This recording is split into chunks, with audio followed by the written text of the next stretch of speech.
ಅನ್ನಭಾಗ್ಯ ಯೋಜನೆ ration card ಇದ್ದವರಿಗೆ ದೊಡ್ಡ ಶಾಕಿಂಗ್ ಸುದ್ದಿ. ಅಕ್ಕಿ ಸಿಗೋದಿಲ್ಲ ಅಂತ ಹೇಳಲಾಗ್ತಾ ಇದೆ. ಇದು ಒಂದು ದೊಡ್ಡ ಶಾಕಿಂಗ್ ನ್ಯೂಸ್. ಮತ್ತೆ ಮಹಿಳೆಯರಿಗೆ ಮಾತ್ರ ಅಲ್ಲ, ಪುರುಷರಿಗೂ ಕೂಡ ಸಿಗುತ್ತೆ ಉಚಿತ ಬಸ್ ಪ್ರಯಾಣ ಅಂತ ಹೇಳಲಾಗಿದೆ. ಯಾವಾಗ, ಹೇಗೆ ಅಂತ ಈ ವಿಡಿಯೋದಲ್ಲಿ ದೊಡ್ಡ ಬ್ರೇಕಿಂಗ್ ನ್ಯೂಸ್ಗಳನ್ನು ನಾವು ನಿಮಗೆ ಹೇಳಲಿದ್ದೇವೆ. ಮತ್ತೆ ಗೃಹಲಕ್ಷ್ಮಿ ಯೋಜನೆ 2,000 ರೂಪಾಯಿ ಹಣದ ಬಗ್ಗೆ ದೊಡ್ಡ ಮಾಹಿತಿ ಅಂತ ಹೇಳ್ಬೋದು. ಈಗಾಗಲೇ ಇದರ ಬಗ್ಗೆ ತುಂಬಾನೇ ಗೊಂದಲ ಕೂಡ ಶುರುವಾಗಿದೆ. ನೀವು ಕೂಡ ಗೃಹಲಕ್ಷ್ಮಿ ಯೋಜನೆಗಾರರಾಗಿದ್ದರೆ 2,000 ರೂಪಾಯಿ ಬಗ್ಗೆ ದೊಡ್ಡ ಸುದ್ದಿ. ವಿಡಿಯೋ ಪೂರ್ತಿಯಾಗಿ ನೋಡಿ. ಮತ್ತೆ ಈ ಜಿಲ್ಲೆಗಳಲ್ಲಿ ಭಾರಿ ಮಳೆ, ವಾಯುಭಾರ ಕುಸಿತವಾಗಿರೋದ್ರಿಂದ ದೊಡ್ಡ ಸುದ್ದಿಯಾಗಿದೆ. ಮತ್ತೆ ಕರ್ನಾಟಕದ ಕಾಂಗ್ರೆಸ್ ಗ್ಯಾರಂಟಿ ಯೋಜನೆಗಳಲ್ಲಿ ಭಾರಿ ಬದಲಾವಣೆಗಳ ಬಗ್ಗೆ ಮಾಹಿತಿ, ಬಂಗಾರದ ಬೆಲೆಯಲ್ಲಿ ಭಾರಿ ಇಳಿಕೆ ಆಗಿರೋ ಬಗ್ಗೆ ಮಾಹಿತಿ, ಒಂದೊಂದಾಗಿ ಎಲ್ಲ ಮಾಹಿತಿ ನೋಡ್ತಾ ಹೋಗೋಣ. ವಿಡಿಯೋ ಮಾತ್ರ ನೀವು ಕೊನೆವರೆಗೂ ನೋಡ್ತಾ ಇರಿ, ವಿಡಿಯೋ ಮಿಸ್ ಮಾಡಬೇಡಿ ಗೆಳೆಯರೆ. ಹಾಗೆ ವಿಡಿಯೋಗೆ ನೀವು ಇನ್ನೂ ಕೂಡ ಲೈಕ್ ಮಾಡಿಲ್ಲ ಅಂದ್ರೆ ದಯವಿಟ್ಟು ವಿಡಿಯೋಗೆ ಒಂದು ಲೈಕ್ ಮಾಡೋದನ್ನ ಮರಿಬೇಡಿ. ನಿಮ್ಮ ಒಂದು ಲೈಕ್ ಇಂದ ಇದೇ ರೀತಿ ದೊಡ್ಡ ಬ್ರೇಕಿಂಗ್ ನ್ಯೂಸ್ಗಳು ನಿಮಗೆ ಹೇಳ್ತೇವೆ. ಹಾಗೆ ನಿಮ್ಮ ಊರಿನ ಹೆಸರನ್ನ ದಯವಿಟ್ಟು ಕಮೆಂಟ್ ಮಾಡೋದನ್ನ ಮರಿಬೇಡಿ. ನಮ್ಮ ಚಾನಲ್ಗೆ ಸಬ್ಸ್ಕ್ರೈಬ್ ಆಗಿಲ್ಲ ಅಂದ್ರೆ ಬೇಗನೆ ಸಬ್ಸ್ಕ್ರೈಬ್ ಬಟನ್ ಮೇಲೆ ಕ್ಲಿಕ್ ಮಾಡಿ, ಪಕ್ಕದಲ್ಲಿ ಕಾಣಿಸೋ ಬೆಲ್ ಐಕಾನ್ ಕೂಡ ತಪ್ಪದೆ ಒತ್ತಿ, ವಿಡಿಯೋನ ಲೈಕ್ ಕೂಡ ಮಾಡಿ ವೀಕ್ಷಕರೇ. ಮೊದಲಿಗೆ ಬಂದಿರುವ ದೊಡ್ಡ ಒಂದು ಬ್ರೇಕಿಂಗ್ ನ್ಯೂಸ್ ಏನಪ್ಪಾ ಅಂದ್ರೆ, ಅನ್ನಭಾಗ್ಯ ಯೋಜನೆಗೆ ಅಕ್ಕಿ ಸಾಗಾಟ ಮಾಡುವ ಲಾರಿ ಮಾಲೀಕರು ಸೋಮವಾರ ಅಂದರೆ ಜುಲೈ 7ರಂದು ಅನಿರ್ದಿಷ್ಟಾವಧಿವರೆಗೂ ಮುಷ್ಕರವನ್ನು ಪ್ರಾರಂಭ ಮಾಡಿದ್ದಾರೆ. ಕಳೆದ 6 ತಿಂಗಳಿಂದ ಬಾಡಿಗೆ ಹಣ ಪಾವತಿ ಮಾಡದೇ ಇರುವ ಸರ್ಕಾರದ ಕ್ರಮವನ್ನು ಖಂಡಿಸಿ ಈ ನಿರ್ಧಾರಕ್ಕೆ ಬಂದಿರೋದಾಗಿ ಲಾರಿ ಮಾಲೀಕರು ಒಂದು ಮಾಹಿತಿಯನ್ನ ಕೊಟ್ಟಿರುವಂಥದ್ದು. ಇದರಿಂದ ಅನ್ನಭಾಗ್ಯ ಯೋಜನೆಗೆ ಅಕ್ಕಿ ಸಾಗಾಟ ಸಂಪೂರ್ಣವಾಗಿ ನಿಲ್ಲುವ ಸಾಧ್ಯತೆ ಕಂಡು ಬರ್ತಾ ಇದೆ.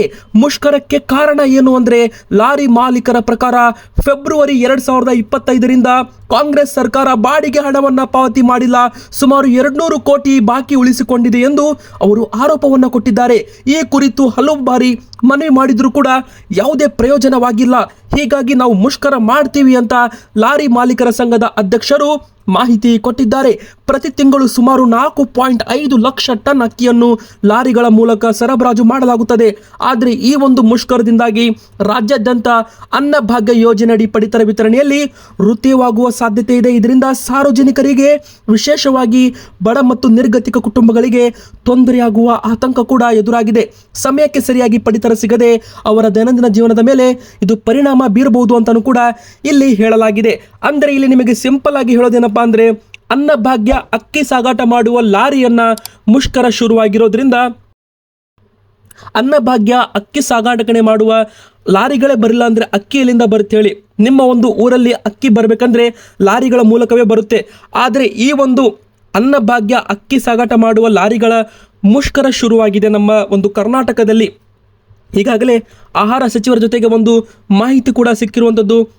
ಕೂಡಲೇ ಹಣವನ್ನು ಬಿಡುಗಡೆ ಮಾಡ್ತೀವಿ, ಯಾರು ಕೂಡ ಮುಷ್ಕರ ನಡೆಸಬಾರ್ದು ಅಂತ ಈಗಾಗಲೇ ಆಹಾರ ಸಚಿವರು, ಈಗಾಗಲೇ ಒಂದು ಆಹಾರ ಇಲಾಖೆಯಿಂದ ಲಾರಿ ಮಾಲೀಕರಿಗೆ ಒಂದು ಮಾಹಿತಿ ಕೂಡ ಇಲ್ಲಿ ಹೋಗಿರುವಂಥದ್ದು. ಇದು ಒಂದು ಗುಡ್ ನ್ಯೂಸ್ ಅಂತ ಹೇಳ್ಬೋದು. ಜುಲೈ 8ನೇ ತಾರೀಕಿನ ಒಳಗಡೆ ಹಣವನ್ನು ರಿಲೀಸ್ ಮಾಡ್ತೀವಿ ಎಂಬುವ ಒಂದು ಮಾಹಿತಿಯನ್ನು ಖುದ್ದು ಆಹಾರ ಇಲಾಖೆಯಿಂದ ಈಗಾಗಲೇ ಲಾರಿ ಮಾಲೀಕರಿಗೆ ಹೋಗಿದೆ.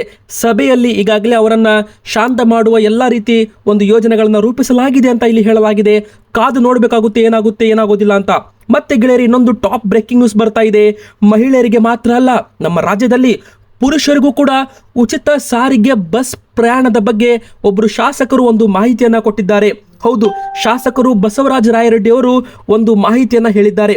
ರಾಜ್ಯ ಸರ್ಕಾರ ಸದ್ಯ ಮಹಿಳೆಯರಿಗೆ ಉಚಿತ ಬಸ್ ಪ್ರಯಾಣ ಕಲ್ಪಿಸಿಕೊಡಲಾಗಿದೆ.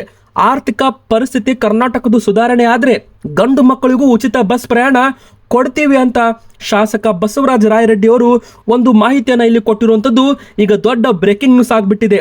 ಹೌದು, ಕೊಪ್ಪಳದಲ್ಲಿ, ಯಲಬುರ್ಗಾದಲ್ಲಿ ನಡೆದ ಕಾರ್ಯಕ್ರಮವೊಂದರಲ್ಲಿ ಮಾತನಾಡಿದ ಇವರು, ರಾಜ್ಯ ಸರ್ಕಾರ ಸದ್ಯ ಮಹಿಳೆಯರಿಗೆ ಉಚಿತ ಬಸ್ ಪ್ರಯಾಣ ಕಲ್ಪಿಸಿಕೊಟ್ಟಿದ್ದು, ಹೆಣ್ಣು ಮಕ್ಕಳಿಗೆ 2,000 ರೂಪಾಯಿ ಗೃಹಲಕ್ಷ್ಮಿ ಯೋಜನೆ ಮೂಲಕ ಕೊಡ್ತಾ ಇದ್ದಾರೆ. ಆರ್ಥಿಕ ಪರಿಸ್ಥಿತಿ ಕರ್ನಾಟಕದ ಸುಧಾರಣೆ ಆದರೆ ಗಂಡು ಮಕ್ಕಳಿಗೂ ಕೂಡ ಉಚಿತವಾಗಿ ಫ್ರೀಯಾಗಿ ಬಸ್ ಪ್ರಯಾಣ ಮಾಡಲು ಅವಕಾಶ ಮಾಡಿಕೊಡೋದ್ರ ಬಗ್ಗೆ ಒಂದು ನಾವು ಪ್ಲ್ಯಾನ್ ಮಾಡ್ಬೋದು. ಸದ್ಯಕ್ಕೆ ನಾನು ಇದನ್ನು ನಿಮಗೆ ತಮಾಷೆಗಾಗಿ ಹೇಳ್ತಾ ಇದ್ದೀನಿ ಅಂತಲೂ ಕೂಡ ಭಾಷಣದಲ್ಲಿ ಒಂದು ಮಾಹಿತಿಯನ್ನು ಸಚಿವರು ಕೊಟ್ಟಿರುವಂಥದ್ದು. ಸರ್ಕಾರದ ಬಳಿ ಹಣ ಕಡಿಮೆ ಇದೆ ಎಂದು ಯಾರು ಹೇಳಿದರು? ನಮ್ಮ ಸರ್ಕಾರದಲ್ಲಿ ಅಭಿವೃದ್ಧಿಗೆ ಹಿನ್ನಡೆ ಆಗಿಲ್ಲ ಅಂತಲೂ ಕೂಡ ಹೇಳಿದ್ದಾರೆ.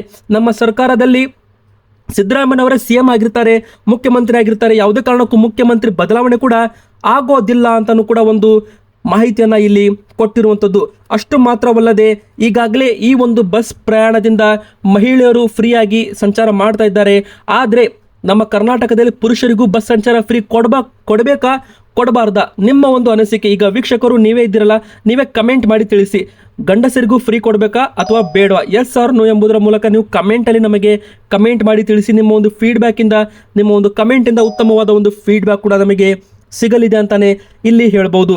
ಮತ್ತೆ ಗೆಳೆಯರೆ, ಕಾಂಗ್ರೆಸ್ ಗ್ಯಾರಂಟಿ ನಂಬರ್ 2 ಗೃಹಲಕ್ಷ್ಮಿ ಯೋಜನೆ 2,000 ರೂಪಾಯಿ ಹಣದ ಬಗ್ಗೆ ದೊಡ್ಡ ಅಪ್ಡೇಟ್ ಒಂದು ಬಂದಿರುವಂಥದ್ದು. ಖುದ್ದು ಸಚಿವೆ ಲಕ್ಷ್ಮಿ ಹೆಬ್ಬಾಳ್ಕರ್ ಮೇಡಮ್ ಅವರೇ ಒಂದು ಮಾಹಿತಿಯನ್ನ ಇಲ್ಲಿ ಕೊಟ್ಟಿರುವಂಥದ್ದು. ಆದರೆ ಈ ಒಂದು ಮಾಹಿತಿ ತುಂಬಾ ಗೊಂದಲಕ್ಕೀಡಾಗಿದೆ. ಇದರ ಮೂಲಕ ನೀವು ಕಮೆಂಟ್ ಮಾಡಿ ನಮಗೆ ತಿಳಿಸ್ಬೇಕೀಗ. ಗೆಳೆಯರೆ, ಇಲ್ಲಿ ಲಕ್ಷ್ಮಿ ಹೆಬ್ಬಾಳ್ಕರ್ ಮೇಡಮ್ ಅವರು ಏನು ಹೇಳಿದ್ದಾರೆ ಅಂದ್ರೆ, ಗೃಹಲಕ್ಷ್ಮಿ ಯೋಜನೆಯ ಜೂನ್ ತಿಂಗಳ ಹಣ ಮಾತ್ರ ಬಾಕಿ ಇದೆ ಸರ್ಕಾರದ ವತಿಯಿಂದ, ಮೇ ತಿಂಗಳವರೆಗೂ ಹಣವನ್ನ ಟ್ರಾನ್ಸ್ಫರ್ ಮಾಡಿದ್ದೀವಿ ಎಂಬುವ ಒಂದು ಮಾಹಿತಿಯನ್ನ ಇಲ್ಲಿ ಸಚಿವೆ ಲಕ್ಷ್ಮಿ ಹೆಬ್ಬಾಳ್ಕರ್ ಅವರು ಕೊಟ್ಟಿರುವಂಥದ್ದು. ವೀಕ್ಷಕರೇ, ನಿಮಗೆ ಮೇ ತಿಂಗಳವರೆಗೂ ಹಣ ಬಂದಿದೆಯಾ ಅಥವಾ ಜೂನ್ ತಿಂಗಳವರೆಗೂ ಹಣ ಬಂದಿದೆಯಾ ಅಥವಾ ನಿಮಗೆ ಏಪ್ರಿಲ್ ತಿಂಗಳವರೆಗೂ ಹಣ ಬಂದಿದೆಯಾ? ನಿಮಗೆ ಎಷ್ಟು ಕಂತಿನ ಹಣ ಮತ್ತು ಯಾವ ಕಂತಿನ ಹಣ ಇನ್ನು ಬಾಕಿ ಇದೆ ಅದರ ಬಗ್ಗೆ ನೀವು ನಮಗೆ ಕಮೆಂಟ್ ಬಾಕ್ಸಲ್ಲಿ ತಿಳಿಸಿ. ಯಾಕಂದರೆ ಸಚಿವೆ ಲಕ್ಷ್ಮಿ ಹೆಬ್ಬಾಳ್ಕರ್ ಮೇಡಮ್ ಅವರು ಹೇಳಿರೋ ಪ್ರಕಾರ ನೋಡ್ತಾ ಹೋಗೋದಾದ್ರೆ, ಕಾಂಗ್ರೆಸ್ ಗ್ಯಾರಂಟಿ ಗೃಹಲಕ್ಷ್ಮಿ ಯೋಜನೆ ಪ್ರತಿ ತಿಂಗಳು ಪ್ರತಿ ಯಜಮಾನಿಗೆ 2,000 ರೂಪಾಯಿ ಪ್ರತಿ ತಿಂಗಳು ಹಾಕ್ತೀವಿ ಅಂತ ಹೇಳಲಾಗಿತ್ತು. ನಂತರ ಪ್ರತಿ ತಿಂಗಳು ಹಾಕಲಿಲ್ಲ ಅಂದ್ರೂ ಕೂಡ ಒಂದು 15-20 ದಿನ ಲೇಟಾಗಿ ಹಾಕ್ತೀವಿ ಅಂತ ಇಲ್ಲಿ ಹೇಳಲಾಗಿತ್ತು. DBT ಮೂಲಕ ನೀವು ಆ್ಯಪ್ ಸ್ಟೇಟಸ್ ಕೂಡ ಚೆಕ್ ಮಾಡ್ಬೋದಾಗಿತ್ತು. ಈಗ ಬಂದಿರೋ ಮಾಹಿತಿ ಪ್ರಕಾರ ನೋಡ್ತಾ ಹೋಗೋದಾದ್ರೆ, ಇಲ್ಲಿ ಜೂನ್ ತಿಂಗಳ ಬಾಕಿ ಇದೆ, ಅಂದರೆ ಜೂನ್ ತಿಂಗಳದ್ದು ಹಣ ಮಾತ್ರ ಬಾಕಿ ಇದೆ. ಏಪ್ರಿಲ್ ಮತ್ತು ಮೇ ತಿಂಗಳದ್ದು ಹಣ 4,000 ರೂಪಾಯಿ ಈಗಾಗಲೇ ಜಮಾ ಆಗಿದೆ ಎಲ್ಲರಿಗೂ ಅಂತ ಒಂದು ಮಾಹಿತಿ ಕೊಟ್ಟಿದ್ದಾರೆ. ಹೌದು ವೀಕ್ಷಕರೇ, ಇದು ಒಂದು ದೊಡ್ಡ ಸುದ್ದಿಯಾಗಿದೆ.